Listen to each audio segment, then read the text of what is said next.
Well, thank you, Mr. Chairman, for holding this hearing, and thank you to our witnesses for being here to talk about the impact of low oil prices on the energy security of the Americas.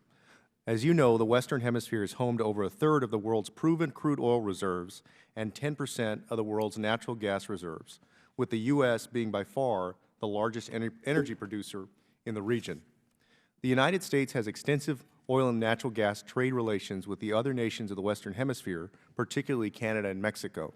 At the same time, the Obama administration has made energy diversification a priority, helping to decrease our dependence on foreign oil and create jobs. The administration's focus regarding energy policy in the region has been on promoting the adoption of renewable energy resources.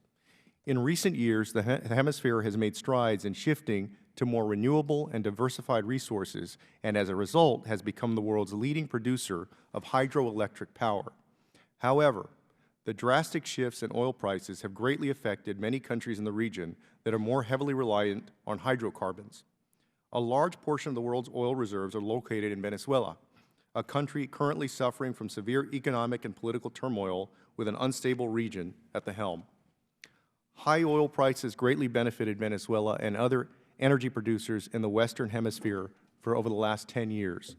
Bolivia, Brazil, Ecuador, and Venezuela funded vast social spending and energy subsidy programs rather than protect their proven energy reserves and diversify their economies. For Venezuela and other energy producers in the region, such as Ecuador and Brazil, the drastic decrease in oil prices has led to substantial shortages to their revenue streams and affected their ability to provide basic services to their people and grow their economies. Countries like Mexico and Colombia have diversified their economies and are better prepared to absorb shifts in international oil prices. In contrast to the region's energy producers, most Caribbean and Central American countries have few energy resources and depend heavily on imports from their neighbors. High oil prices during the last decade hit many Caribbean and Central American nations particularly hard, serving as a bottleneck to economic growth. Since 2005, the impact of high oil prices was somewhat mitigated by Venezuela's establishment of PetroCaribe, which provides oil to other Caribbean basin nations at a highly discounted rate in exchange for political influence in the region. Low oil prices are now forcing Venezuela to reduce the amount of subsidized oil it sends to its neighbors.